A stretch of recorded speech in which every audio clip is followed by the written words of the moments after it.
Yes, people, how's it going? Welcome back to Lilywhite Lane. Hope you're all doing good, hope you're keeping safe and well, and hope you're having a fantastic new year. And we do have some breaking news to bring to you guys this Sunday morning. Now look, I'll express my opinion on it in a moment, and I want to hear your guys' opinions as well in the comment section down below. Give your opinions on this story and this narrative. So, some breaking news this morning from one of the most reliable journalists at Spurs, Ali Gold, and he states basically in plain sight that Antonio Conte is not going to be backed in the January transfer window by Enic and Daniel Levy, based on the club spending a lot in the summer window.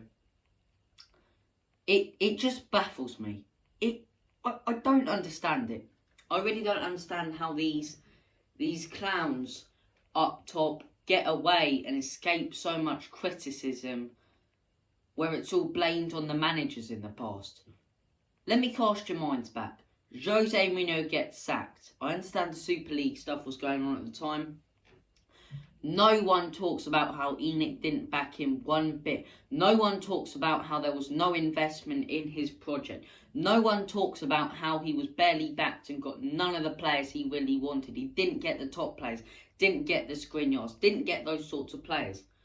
Cast your minds back to Mauricio Pochettino. Pochettino gets sacked before Jose. I guarantee you, if Enic would have backed him, he would have won at least 3 trophies at Spurs. If he would have gotten all of the players that he wanted, even half of the players that he wanted, he would have won some silverware for this club. And big, silverware. With the players we wanted, we could have won that Champions League final. We could have won that FA Cup final in 2015, but it didn't happen. And it's a miracle. It's a miracle how he took us to 2nd and 3rd and put us in title races with the players that he had at his disposal. He had to, create his own team through Spurs Academy players because he wasn't being backed.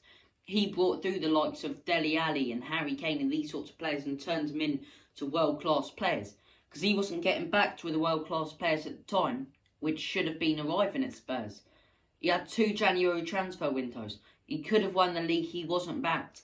And it's another situation here with Antonio Conte where Enic say they care about the club. They say they love the club. You don't love the club. The only thing you love is the money coming into your back pockets from the club. The fact that you're not investing in this club. Everyone's saying the boxing, the music, the NFL is a good thing for the club. No, it's not. The only good thing it's bringing to the club is it's more money in Daniel Levy's back pocket. You really think he's going to invest barely any of that money into the club? And he's saying now he's not going to back, on paper, our greatest manager to ever be appointed at Tottenham Hotspur. And he's not going to back him. He's not going to at least invest 80 million in the January transfer window to take us into the Champions League, to put us in a title race next season. Yet he doesn't want to do it because all Daniel Levy and Enic care about, and Joe Lewis and everyone up top, is the money going into their back pockets. And it's ridiculous. It's absolutely ridiculous how they escape so much criticism and it all gets blamed on the players and the manager. Yes, we know these players aren't good enough, but the reason they're still playing at Spurs is not because of the managers. It is simply down to Enic. They have been the biggest problem at this club. The biggest problem at this club since they were brought in. Worse than Alan Sugar, in my opinion. Because at least we won a couple trophies under him. FA Cups, big trophies.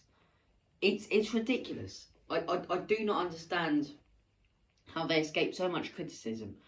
And you know what? If Antonio Conte doesn't get backed in January and doesn't get backed in the summer, I hope he walks. I really do hope he walks out. And Enic can try and spin the narrative all they want if he does, saying he was a bad manager with a bad attitude. At the end of the day, he doesn't have a bad attitude. There is no way he would have come to the club if he wasn't promised back in January. There's no way he would have been appointed if he wasn't promised by Daniel Levy and guaranteed a good sum of money. And he's not getting that. And you can make all the excuses in the world, Daniel Levy. I hope he walks out. And then, if he does, people will finally realise how much of a fraud you are. Really. Of course I don't want him to get, of course I don't want him to go. He's one of our best managers ever. Already, he's brought back excitement to this football club.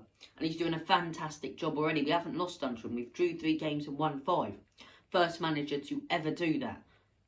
He's starting off fantastic and he will carry on fantastic. But how long does it take you to realise that if you back him with the players, we can go one step further? Yet you don't want to do it, which makes Daniel Levy a pure and utter liar. Pure and utter liar. He's getting results. Those 2-0s can be 4-0s if he has the players he wants. Yet we're only going to spend 30 to 40 million in January because apparently we spent too much in the summer. How much did we spend? What, 120 million, 130 million? Arsenal spent 250 million. And look at the players they are aspiring to get in the January transfer window. Big, top players to bring into the team, to take them to the next step. We don't get those players, no matter how good Conte is, we will not get top 4. He's working a miracle right now with players that aren't good enough. Enic players, as I like to call them, Deadwood, that he needs to ship out and needs to do business. We said Paratici coming in was fantastic. We said Conte coming in was brilliant. But it don't mean diddly if Daniel Levy's not going to let them do the work that they should be doing. He's still, for some reason in his bald, stupid head, thinks he knows more about transfers than these guys do. Just give him a good amount of money if you care about the club. And eventually, Daniel Levy, you stingy... Oh, I'm trying to hold back. And eventually, Daniel Levy and Enic, you will see more money than you have now coming into your back pockets from trophies and Champions Leagues. Yet you're too concerned to do it because you're a bottle job. You really are. And those are my opinions on it. But look, let me know your guys' opinions on it. Hopefully it doesn't go as bad as Conte walking out. But how many times have we seen this as Spurs fans? Take care. All the best. God bless. And hopefully he doesn't walk out. And hopefully Enic changed their minds and actually invest in January. And hopefully we do win a trophy. Is that going to happen? I wouldn't rule it out under Conte. But anyway, thank you for watching. Take care. All the best. Stay safe. And as always, come on, you Spurs. Enic out. In Conte, we trust. Come on.